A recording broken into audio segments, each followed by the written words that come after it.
Hey, I'm your host, Scott Dr. GX Goldfine, with another episode of Where'd You Get Your Funk From? Today, I'm pleased to welcome drummer, vocalist, and bandleader Chuck Wansley. In the late 1970s, his band cut their teeth on the dance club circuit and opened for acts like Earth, Wind and Fire, Chic and Tavares. And during the early 1980s, he landed gigs with Martha Reeves, Wells and Phyllis Hyman, drumming for them. However, he is best known as a founding member of Warp 9, one of the first electro-hip-hop groups, with 2 albums and 6 hit singles.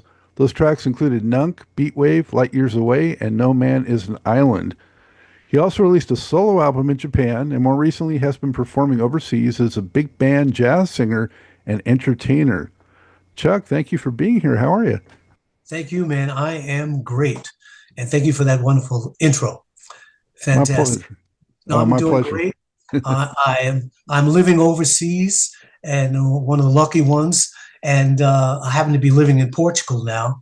And that's where my wife and I have made our home. And prior to this, we were in the Czech Republic for 6 years. So totally, we've been away from the States for 10 years. 2015 is when we came to Europe. So that's what's okay. Happening. Okay. You know, I don't know. I've never been over there. I don't know much about Portugal, but I did see a lot of like spectacular surfing at that one area of Portugal. I don't know if you've ever been there, but it looks amazing. Nazaré, it's called, and they do a lot of championship surfing there. I don't surf, but it's spectacular to see. You know, there's that's what it is. A lot of championship world class surfers come that direction. You know, so you should try and make a trip to Europe. You know, it doesn't have to be Portugal. Portugal would be great, but all of Europe is fantastic, and especially if you're coming with sort of attitude that you're thinking of music and musicians. There's lots of music happening and lots of jazz, as it always has been since World War One. World War Two. And people really, really appreciate the music that we're giving, to them. Well, I hope to do that for sure, and I would love to see those waves. Though that's something else. You know, I grew up in Southern California where there's a lot of surfing, so I didn't surf myself, but I can appreciate it. So, thank you for doing this, Chuck. It's great to connect. And the format for this program, the first question is always the title of the program. And, not everyone maybe is that deep into funk. Some are, some aren't. But whether you are or you are not, funk in this context has a lot of different meanings. So this Where'd You Get Your Funk From has 2 components. One is, where'd you get your, the core of your musicality? And it could be funk or it could be jazz, as I know you're partial to that. So where'd that come from? And then also, how has it kind of informed who you are? Well, first of all, it started with jazz, naturally, and my father had it on all the time. He had all the greats, Coltrane, Charlie Bird, Horace Silver,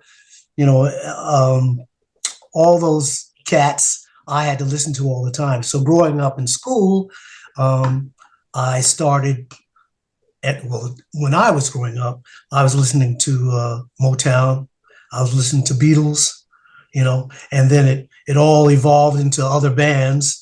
So other choices, now I'm a fan of, or it evolved through Earth, Wind and Fire, through Prince. All those are the funky cats that I like, Sly and the Family Stone, Graham Central Station, but behind it always was the jazz, and my father was playing big band music for me all the time. Count Basie I listened to, Ellington, and along with drumming, learning how to drum in those styles, I was also a singer. So I would be listening to Ella, I would listen to Mel Torme, I'd be listening to Eddie Jefferson, and all those people had a nice scatting or funky style in jazz. And then when it came to the actual funk music, then it was James Brown, So what I do now in my music, I've incorporated all those styles with what I do. Now, I'm primarily doing a lot of swing music now, and even like show music, kind of. But it's with a funky attitude because that's in my head and in my heart and in my singing, So. Yeah, and you're from Queens. I don't know if we mentioned that, New York, but Wow. that's such a hotbed of music, and Wow. jazz and R&B and hip hop even. Yes, sir. Queens.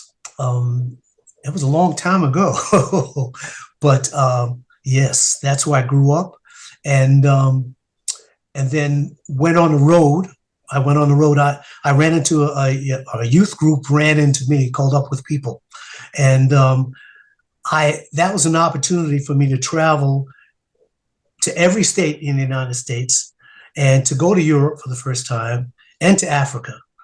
So I couldn't pass that up, and I went as a drummer, and then became a singing drummer because I used to drum for everybody, but I was also a singer, and a couple of times lead singer didn't show up, so I had to sing and play drums from the kit, and it became second nature to me.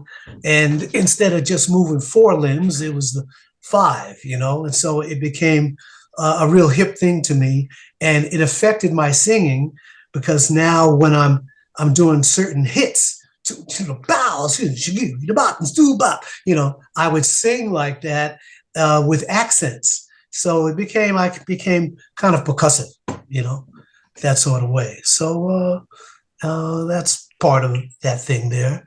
And Queens was just a great place, a place to hit the city and learn everything else that was in the city, So. And Chuck, for those, does Up With People still exist? Yes, they do. It does. They do. Huh. And it was about, seeing a positive message around the world, and so we went to different countries preaching that. And with me, I tried to bring my style of music to basically kind of more conservative sort of music, but then it became a mixture of both. And I have some of my best experiences with traveling around the world and meeting the people that I met. And we stayed in host homes everywhere, so that was my experience into foreigners and just the general population of the United States, So. Yeah, so you had an early taste of being intercontinental and Yes, I did. a man of the And world. I'm thankful for that. I really am.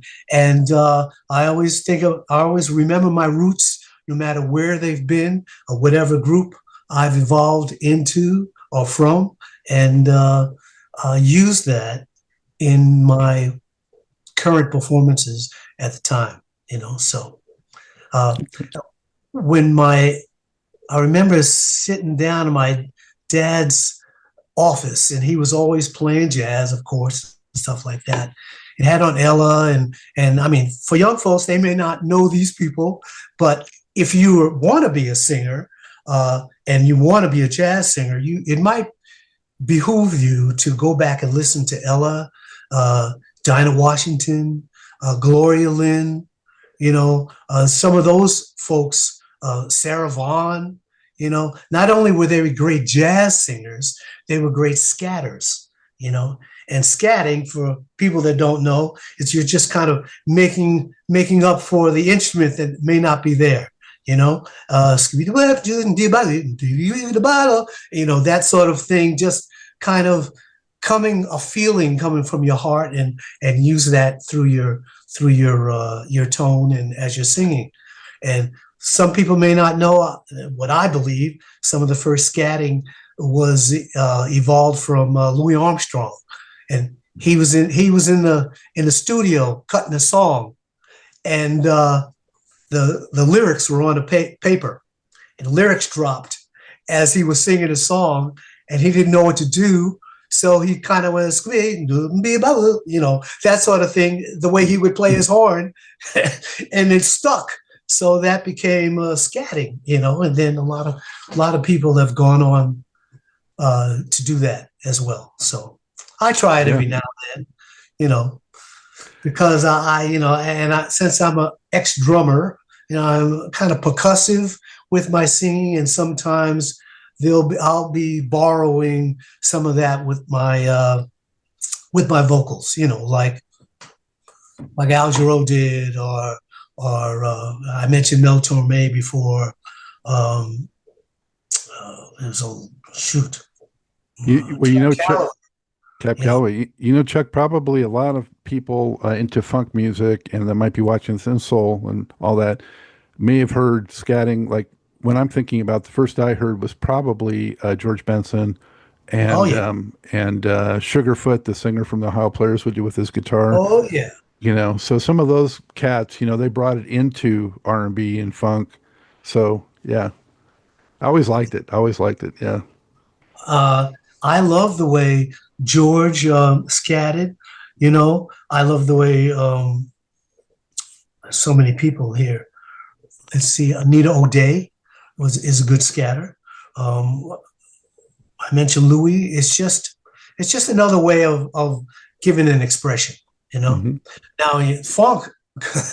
Now the funk. There's nobody funkier than James and his band. And he put the finger on them. Like I need if it's in the groove, then don't change it. If you're playing a lick, and it sounds good, don't change it. Some people used to think, oh, it's boring or they're on the same lick. No, man, that's the basis of funk music. And then on the offbeat and on the accents, that sort of way. So yeah, I don't know. If you're going to be a true musician, you should listen to all the music, and that's including opera. That's including opera. But for me, I had drummed for so many years, and it's my favorite thing to do. However, what happened was I was always the first one to the gig and the last one to leave because I had all this equipment, right? So, and the lead singer would just they may not be that good, but they would like stroll in and do the little song and split. And I knew how to sing, right? So one day, the lead singer didn't show up for the gig, and they asked me to come off the drums, and someone else played drums, and I started lead singing. And then I decided, you know what? I'm just going to bring my microphone to the gig, and that's what I'm going to be one of those guys down front and get all the applause, right? Well, the problem with that is I got so good at it that I became a band leader. And when I became a band leader, then I had to get equipment for the band. So I brought the PA and all the microphone stands and all the music stands. And now I'm still the first one to the gig and the last one to leave, So that was my thing back in for 20 years in LA, being a major band leader. And we were playing all the major movie stars, their weddings and corporate events and stuff like that. So I learned how to work with a lot of different personalities. It may interest you. It may interest you. I'm talking about in the band. Yeah, yeah. It may interest you to know. I don't know if you know. I'm from Los Angeles, and throughout the 80s into the 90s, I ran a very successful mobile disc jockey company in Los Angeles, Musical Moods. So I was doing tons of DJ events, probably same time you were doing a lot of your things. Yes, I was. It was during the 80s, and ran into Dick Clark, which was heavyweight, of course. Endorsed my band. I've got some videos on that as well, and it was just great to be around some of those people in some of those situations.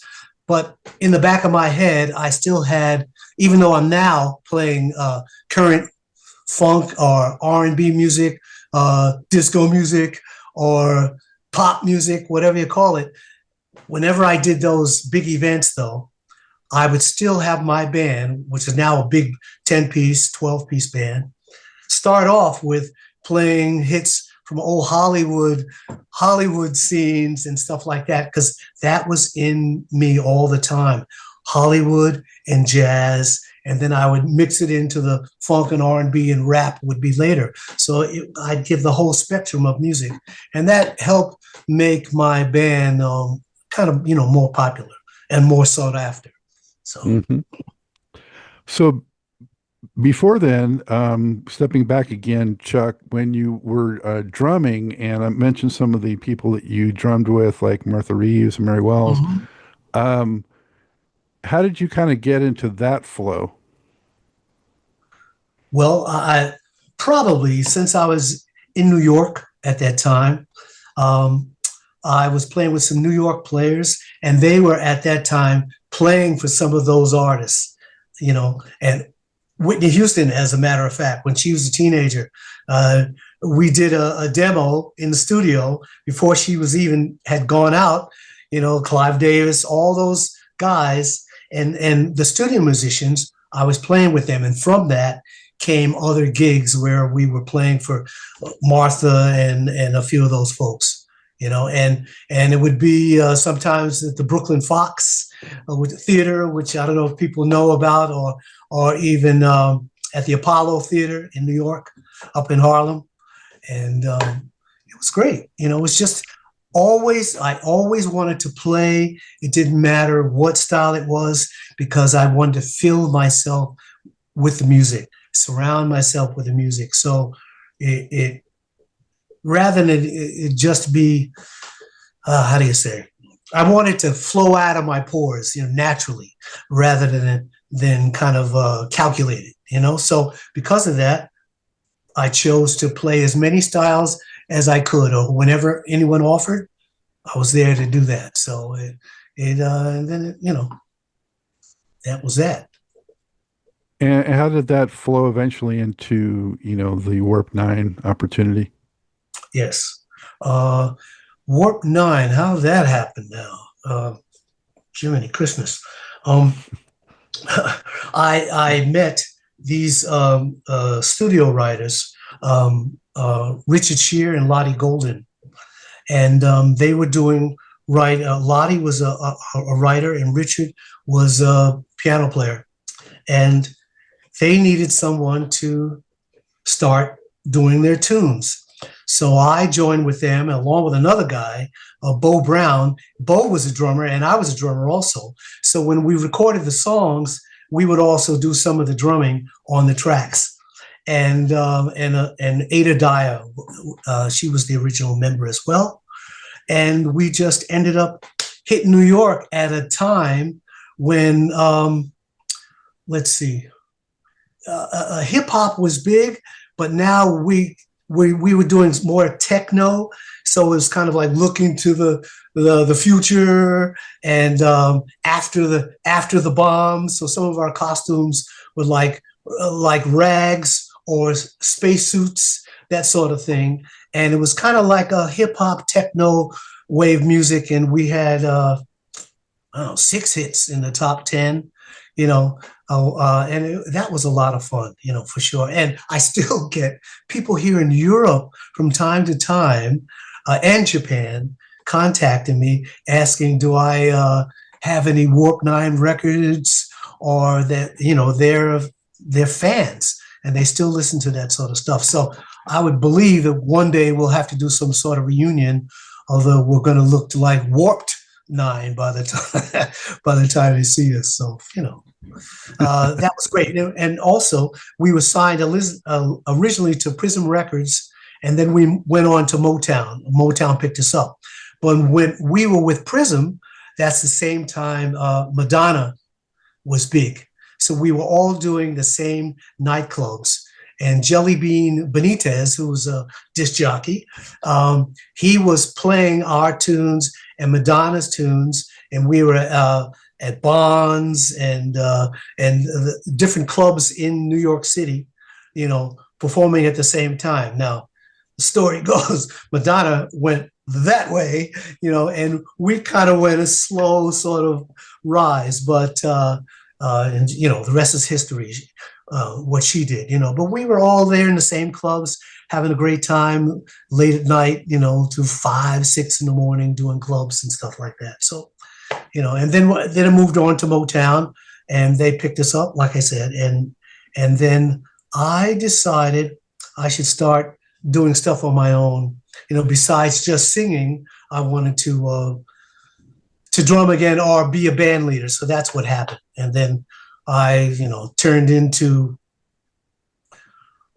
Duke Ellington, Cab Calloway, all those guys. That's what those were my reinvented yourself basically from your early influences. Exactly. But I got to ask you a little bit, dig a little deeper on the Warp 9. Thank you for sharing all that you did, Chuck. But there are definitely some fans, that are going to be seeing this. And so, at that time was when that electro, funk dance music was really exploding. And, Africa Bambaataa and Planet Patrol and Christian Lover and Johnson Crew and Nucleus and Mantronics and all these cats were happening, and Warp 9 was right there, part of it, Right. So I don't know if you had any clue at the time, that it would be influential and part of this bigger sort of, enduring genre. I had no idea. We were just having a great time, great fun. And I didn't realize that we did have an impact and people remember that section of music, that time, that period, And so I'm grateful to have been a part of it. And like with everything, I give my all and my most. So I like to think that I was part of the design of how we performed and how we were received. So we've covered on this show Crown Heights Affair, and it looked like some of those folks were involved or some way with what you were doing at that time. Is there a connection there? No, we did gigs, same stage, or around each other. And also Bo Brown, who was the other original member, he used to be with the Strikers. And the Strikers were similar to Crown Heights Affair, Crown Heights Affair. And Bo was from Brooklyn, so Crown Heights, Brooklyn, all those areas are everyone was similar musicians and similar stages and stuff like that. So did you meet Madonna, or you just kind of saw her from afar? Or? Oh no, I've met her. Yeah. Same dressing rooms, we're in the back room, the same dressing room, stuff like that. Yeah, I've met her. Did you have any clue that she might, rise like that? No. However, she had this thing in her eye. She was very committed or forceful, and she was mostly a dancer at the time. She wasn't known big for her vocals or anything at that time, but it was her whole act, and she was tight with Jelly Bean.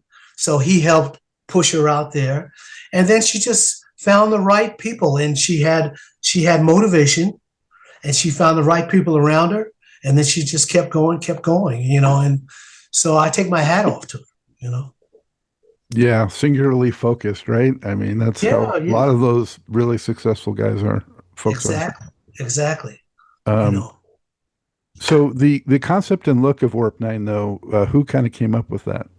Lottie and Richard and myself and Bo and Ada sat down together and decided, we're doing techno music, and it's supposed to be, reaching for the future and what's beyond what we're doing now. How do we make that ahead of everybody else? So we sat down and we just kind of drew out outfits and just talked about the concept, and we came up with these different outfits and the music, and it was received really, really, really well. It was different, way different, but it was a group thing. And now it was 3 years until the Motown release. What kind of it took so long, and did you pick up something that you brought with you moving into the future from Motown experience? The Motown thing was different, and we're now moving into more mainstream style music, and the dressing was no longer that futuristic sort of thing. And being picked up by Motown, of course, was a a business thing between Prism Records in New York and Motown on the West Coast, you know? So I had no choice over that necessarily, but through that, you know, now I'm a Motown artist. So I'm running into Stevie Wonder, you know, I'm running into all these folks, and I'm a part of that family. It helped motivate me a little more, and to start writing to try and write in a more R&B way. That's that sort of thing. But again, though, being in Hollywood, I'm an old cat in my head. You know, I'm always in the 40s up here. So I'm still thinking about big band and how do I do the two, you know? So that's what happened. So did you go out and perform much as Warp 9? Did you do a lot of shows? Yeah, we did up and down the East Coast and down to Florida and up Maine. And where else did we go? Did we go Midwest? Trying to think how far we went. We never went to California though at that time, but it was mostly an East Coast sort of thing. And we went up and down doing that. And I was surprised how many people really knew our music and remember our music, you know. So where was the place in New York? I'm trying to think. I can't remember. Long time ago. Huh? Maybe I'll come to you. But were you ever on bills with, you know, other people that were big then, like Midnight Star or, you know, any of those types of acts opening or anything like that? Wow. Well, now when I became as far as with Warp 9, I can't remember that. It was a while ago. When I became a band leader, and I was with a group from Boston and the Rhode Island area. The group was called Match, and because we thought we were all an equal match, we did a lot of opening. We did open for Chic and Tavares and Earth, Wind and Fire, and who else? A few other people. I managed to get my nose in the big stages whenever I could, as much as possible. So was Match a vocal group or was it a band or? It was a band. It was a band of 5 people, 6 of us. And so you had you know, drums, bass, keyboards, organ, lead singer, another lead singer, a woman, a female lead singer. So all the guys that played instruments also were lead singers.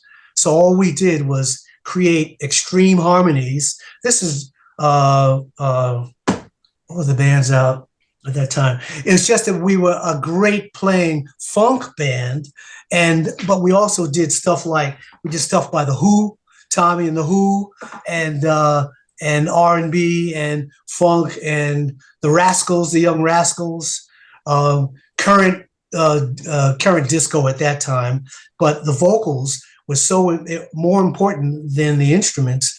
So it was always our own harmony arrangements were made. So that was one of my funnest times creating, you know, and we would just work hard every day, and we always had sold out audiences. So that was a Midwest, that was the New England area group, Match, right? What year time frame was that, Chuck? Oh Lord, in the 80s, 82 to 87, 86, 81, something like that. The mid 80s. It was kind of concurrent with Warp 9, or no? Warp 9. Warp 9 was after that. Okay. Was after that because I left the New England area and I went to New York to seek my fame and fortune. And that's when I was playing in bands in New York, all types of bands, jazz and funk and combos, but I was mostly just playing. And then that's when but since I was singing at the same time, that's when I ran into the studio project, and then that took off for the next couple of years. And then after that, I think I went to Japan, where I had gone back and forth. Oh, that was in the 90s, sorry. The end of the 90s, I started in Japan. So I went to Japan every year for like 20 years as a vocalist, as a performer, as an entertainer. And besides being a drummer and besides being a band leader, I loved to be an entertainer. And when I say entertainer, then that's like we're talking about Sammy Davis Jr., Fred Astaire, Michael Jackson, so that became, I introduced that into my show and the way I performed, talking to people in between songs, giving them history about the songs, dancing a lot, tap dancing a little, everything, that kind of, you could say vaudeville, but not that old, but it was always, I was trying to give people in my audience a range of talent. And because my audience would be very young and older folks as well. So I've always felt that no one should be excluded. There might be some music that some of the old folks don't know because it's too modern, but I would include them, even if it meant having them sing a verse. I go out with a microphone or something, so they feel like they weren't excluded. Same thing like at weddings. Weddings, you had the range of people who were there, so I made sure there was there was enough music for everybody.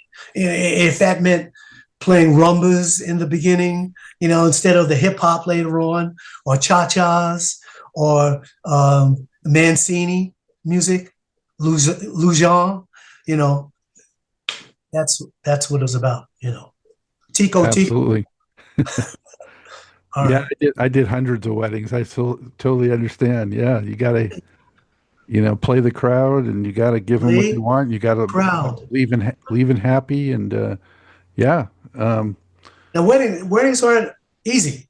No, Now, no.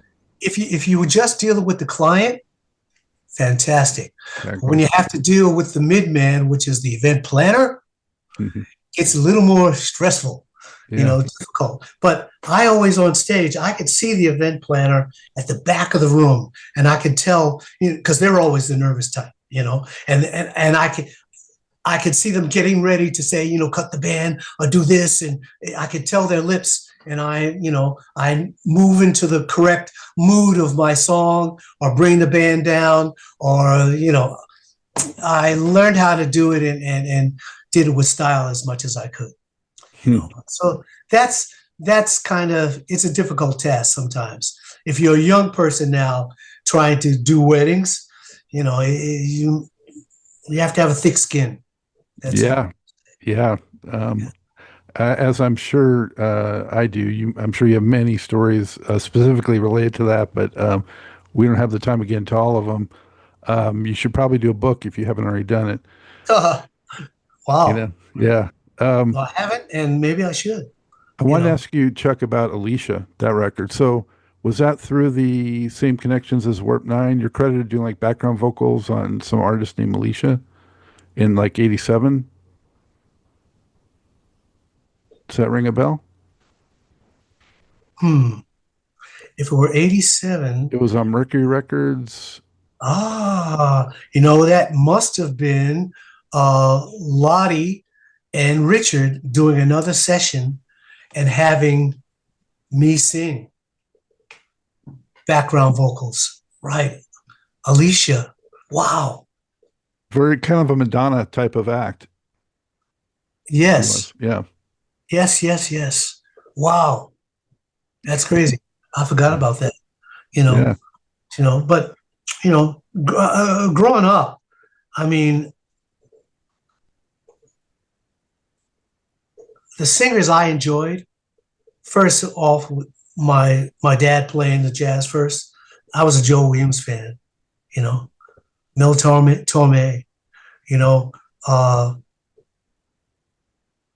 Eddie Jefferson. All these guys could really, really sing, swing. Swinging was my thing. I love to swing, and Ella, of course, but then even later on, and then Dionne Warwick became a favorite of mine, Natalie Cole, so I concentrated on not changing my vocals, but borrowing some of the styles of the greats and then putting it with my own style, and somehow it's lasted pretty much, along with scatting here and there, so. Where'd you get your outgoing, personality from to do that sort of thing? I don't know, man. My dad, I guess. My dad, he was a cool cat. He passed last November, last year, but he was always an upbeat sort of guy. And he, when he passed, he was 99. Wow. He's 99. So it's like, man, and I think he could have kept going too, but he didn't, but I just try and be positive as much as I can. And believe it or not, some of that's borrowed from that Up With People time, because it was always about uplifting people. The main message was always about, universal love and uplifting people. So I felt in my heart, that's the human way to be. So I try and do that when I'm singing musically, and try and do that emotionally. And most of all, you have to connect with the audience. You can't just be a singer up there who has a lot of chops and look at me and you're looking at the sky and you don't care about the band in back of you. It's about you, the statue here, No, you have to be part of the band, one of the cats. You have to bring the audience in to the lyrics, the vocals, if not just with emotion, or look to someone when you're singing, grab their eyes, grab their heart. That's how you communicate the music. And then and when you see that sparkle in their eye, the same sparkle they see in your eye, then you've connected and you're doing the right thing.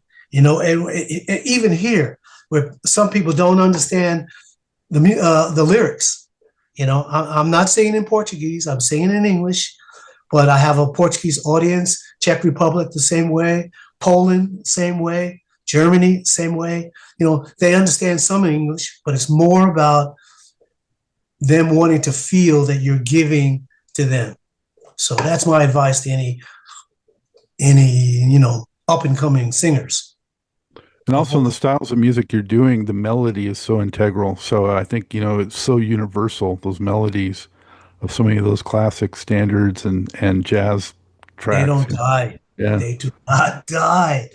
They're so great, so, and I hope we can get back to some of that as far as the melodies with less electronics, in the whole production of the songs.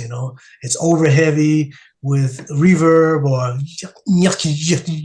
that sort of stuff, and there's no serious beat, there. And but I think they just want to turn out the tunes, and they feel that's what young people want, But if they're smart, not if they're smart, they are smart, I guess. They think they're smart, but don't forget some of the older styles are really, really good. You could teach young people to appreciate that.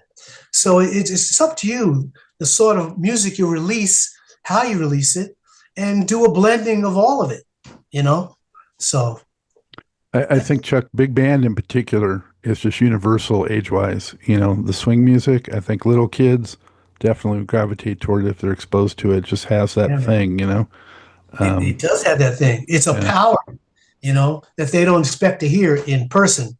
When they go, wow, all that music is coming from those people there, and they're playing acoustic horns. And wow, it's got this thing on it. Whether you're playing current current music with a big band or old swing. It just sounds so much better, and for me, it's a pleasure and a joy to stand in front of it and to be to deliver the message, and because I'm an ex-drummer, I'm kind of heavy on the hits. I want to hear the hits here and there, and it makes me just move a lot better, so. Now, you didn't mention your drumming influences, but I'm sure like Buddy Rich and guys like that, so. Gene Krupa, yeah. Buddy Rich, let's see if I can remember. Who do I got here? Let me read something here, starting from the beginning here. Back in the old days with Basie, it was Sonny Payne, and my dad introduced me to Sonny Payne. He used to set his drums up at the back of the wall, and he'd be playing and bouncing his sticks off his drums and off the back wall, coming back. He's a showman, but he would kick Basie's band. And so was, Harold Jones. Chick Webb was played for Ella a lot. Who we got here? Buddy Rich, of course. Grady Tate, Harvey Mason, funk, and Bernard Purdy was the cat, man. I learned my first from him, from Bernard, and Bernard played with everybody, let's see, Clyde Stubblefield, who played for James Brown. That's where the original sort of funk was coming from, and with Bernard. So with that, I enjoy both styles. And since I was listening to big band, and Krupa and Buddy Rich were the most technical cats, they were the most technical, Louis Bellson, so there's a lot of cats, Yeah, I got, like you, I got exposed to almost all those guys through my father and through my grandfather, who was an audiophile and so into music. So it came down through, the males of my family, and I'm so grateful it did, because I have that background too, and I just am familiar with the 90% of those you mentioned I'm familiar with, so I'm just grateful for that. I wanted to ask you, Chuck, this is a little just kind of off the beaten path, but do you get royalties from those old like Warp 9 recordings and stuff? Does that help? Do you have? Are you familiar with the music business? Well, I figure it might be that way, but I'm hoping to hear otherwise.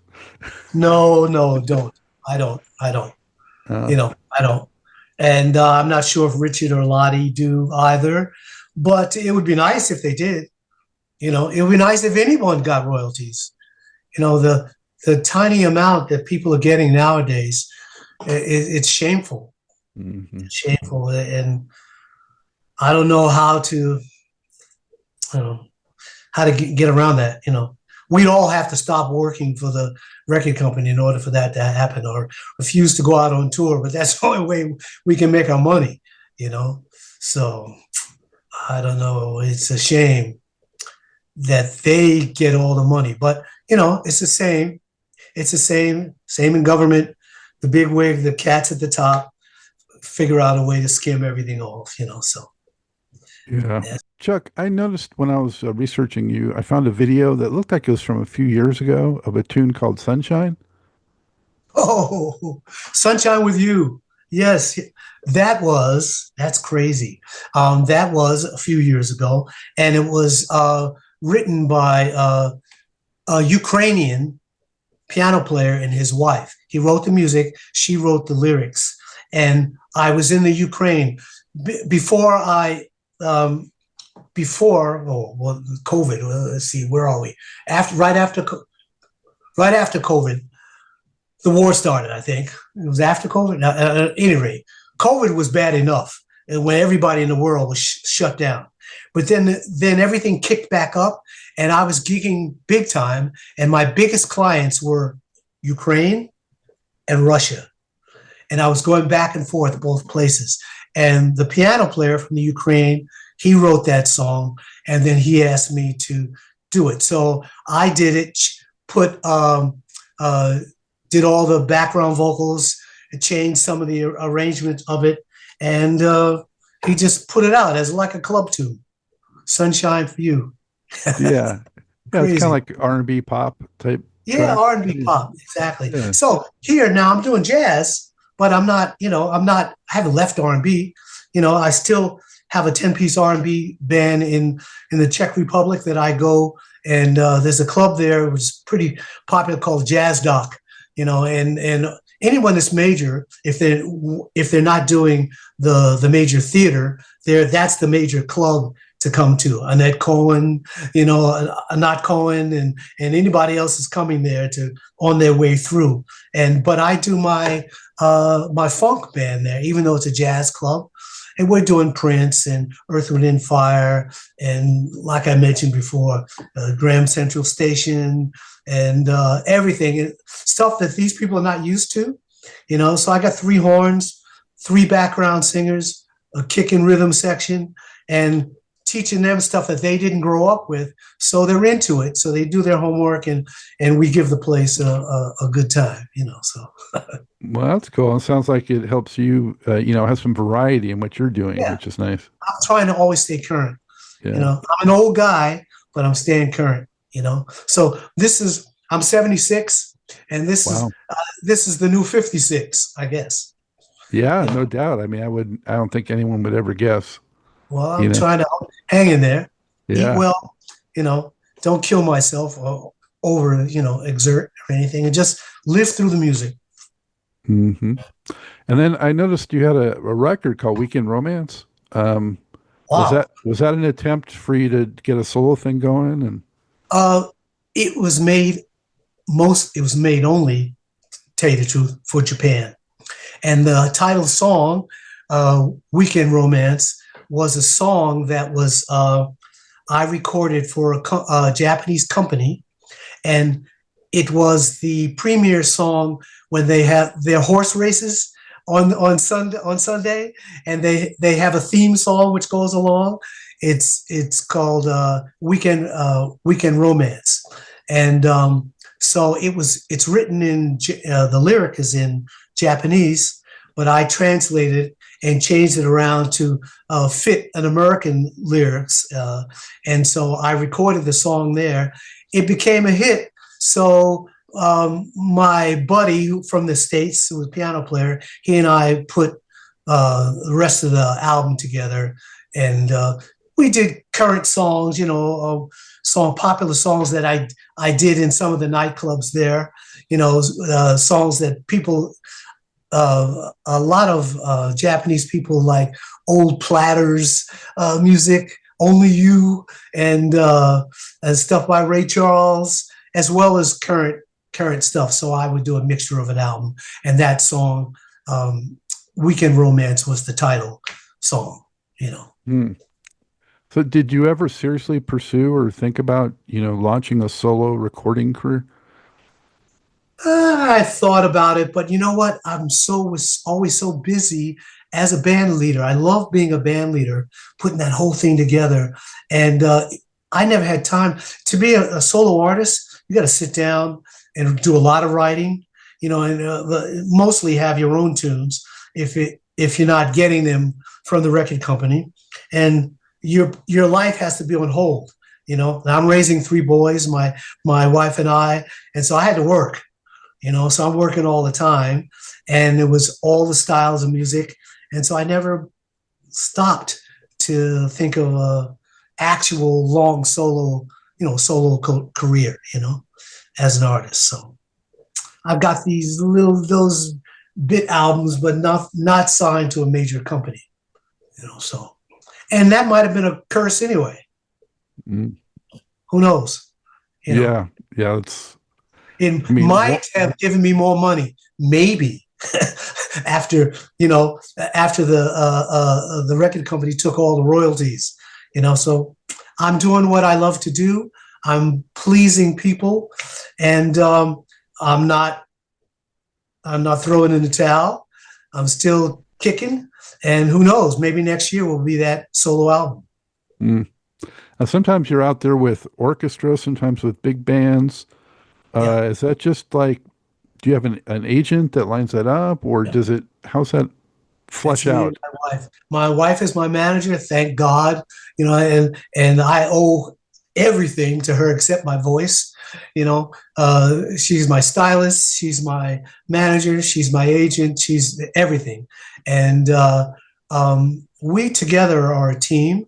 And I kind of, wow, okay, I'm 76. Back when I was 18, 19, I was collecting music, big band music, orchestral music, going wherever I could find it, just in case one day in the future of my life, I'd have to use these tunes. So I would just collect sheet music, charts, and never use them for 20, 30 years till now, as I got more experience.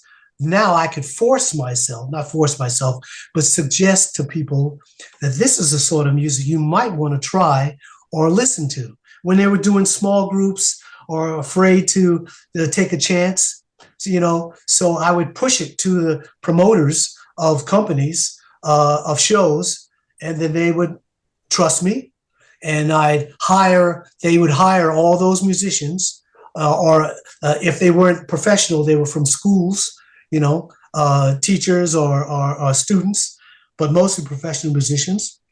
And I would give my charts and we'd try them out, and they'd end up what you see now. And I'd get videos from them, and the rest keeps rolling itself, And that's my favorite sort of music to do, is big band music, and with orchestras. It's so much emotion coming off the stage.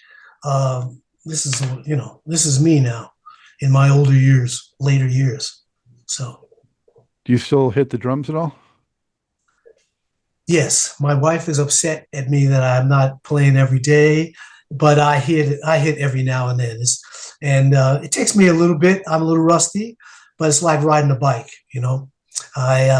I can still kick from time to time, and some of these drummers, they haven't been on the earth long enough, so they don't really know how to put their foot into it, or their feeling into what they're doing, or swinging. So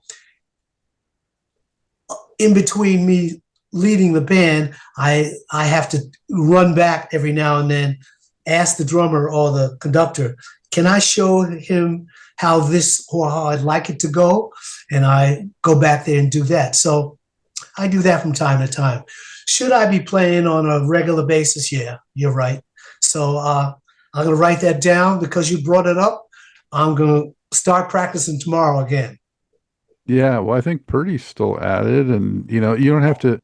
Earl Young is still at it, if you know him from. Yeah. So cats, man, they lay it down. They lay it down, and it doesn't go anywhere from right there all the time. And you don't have to be fancy to be a drummer. Nowadays, some of the young kids they think they're trying to all this finesse and here and there. When you're backing up a vocalist, just lay it down. Or when you're backing up a really tight band, just lay it down. You don't need all the colors and stuff. And what they forget about is your foot is almost the most important thing. Your foot with the bass, and that helps to kick the band and keep everybody in the groove, man. If you don't learn that, then your only job is to keep time. And I'm surprised how many drummers don't know how to keep time. Speed up, slow down. Fancy licks, yeah. Keep time, no. So, yeah, sort of the YouTube generation, how to seeing how to do like fancy stuff, but not the basics, Not the basics. Yeah. Not the basics. It's just like a singer who sings all over the place, singing riffs all over the place. It makes you tired after a while. Not the singer, but listening to them. Give me the melody. Give me an inflection here and there. Give me a little vibrato. Give me a little long note. Give me an expression. That's what sells the song. So it's my advice. Yeah. Good advice. When was the last time you did a Warp 9 song? Oh, Lord. I don't know. I haven't. I haven't. That doesn't lend itself to none of those lend themselves to a big band arrangement. Now, you see, you just gave me another idea. You never know, man. You never know. That might be something, you know. Maybe my dream, I've been with these big bands now and now orchestras, and I was with the Philharmonic in Russia, their huge orchestra, and that was with, what a balalaika is? I've It's heard like of that. it's like a mandolin. Instead of all strings, they were all different size balalaikas. And it was, a lot of vibrato, but it would sound great. But anyway, to make a long story short, um, I I'm talking about orchestras here. My favorite or wish in life is to perform with the Metropole Orchestra. They're from the Netherlands. Okay, if you never heard of them, write down Metropole Orchestra or Orchestra from they're Dutch, right? They're a pop jazz orchestra. Now, of course, they're all classically trained, but they mostly play for pop artists, mostly American artists, who come to Europe and they make these unbelievable arrangements of their songs. And my hope would always be to my closing days to do a concert with them. But now that you mentioned it, I should do a rearrangement of Warp 9 and have them do it, and they would be off the chain, off the hook for sure. That's it. Yeah, there you I'll go. do that. There you go. And they've done difficult music, like that. Snarky Puppy, Gregory Porter, all the artists have done a stint with that orchestra, and they sound incredible. Oh, sounds like they're up to the task. Yeah. So, Chuck, as we wind this down, what would you say looking back? I think you've had an amazing career in life, and I do think it would make a good book or film or something like that, just because of the way you reinvented yourself and you went through all these different things. It's really fascinating. But what would you say you're most proud of accomplishing in all that? Just to be able to communicate with people and see it, realize it, not separate myself from the audience as a singer or performer up front. Just feel the energy, give the energy, and feel the energy. That know that I have found that ability to communicate. I'm most proud of. I'm really most proud of. And when people reciprocate back to you and you feel it, it make you want to cry, So, and it's happened to me, I've been singing on stage once and the crowd got so emotional with the song I was doing. And then it was two older people. They were old, in their 90s, and they were dancing and I was singing, and it became so touching. All of a sudden I felt myself welling up as I'm singing. You could see them, and then the audience and everything. So that you can't make that stuff up, and it comes once in a while, and you should grab the moment when that happens, So Yeah. I'm just happy to be able to communicate in a worldly language, period, and make people happy. I'm really proud of that. And how many gigs a year are you doing now, approximately? Oh, I don't have to do so many. I used to do like 150, 200 gigs. And when I'm saying, weddings and corporate events each weekend and stuff like that, 300. But now I only, I try and do a couple a month, in another country, couple weekends. However, last year I did a month tour of Poland, where it was every night, the old style, where we were on the bus from one city to another city, and we did 30 some gigs that in all of December. It's a Christmas show, that was really great. It was full of energy. So it comes and goes. It doesn't matter. I'm getting ready to do coming up at the end of July here, and in August, I've got 5 festivals to do here. I've got 3 festivals to do in the middle of that in Poland. So I keep myself busy, and then I space myself out. I don't have to kill myself anymore, and I don't have to bring equipment anymore. I just send my charts, send my tapes, the MP3s, come in with my microphone, or they might have one for me, and just give. That's it. So it's a pleasure now, much more than ever before. Nice. So why don't you maybe give your website or anything else you'd like to, put out there for people to follow and see what you're up to? And okay, it's chuckwansley.net. That's it. ChuckWansley.net. There it is. They can go there and see my schedule, what I'm doing, videos, pictures, bios, just just a great feeling, period. Or if they just go to YouTube, there's plenty of YouTube videos out there. Just put in my name, Chuck Wansley, and a bunch of stuff will come up. So yeah, including that the Sunshine song I brought up. You'll find everything. You'll find it. That's it. Sunshine with you. That's it.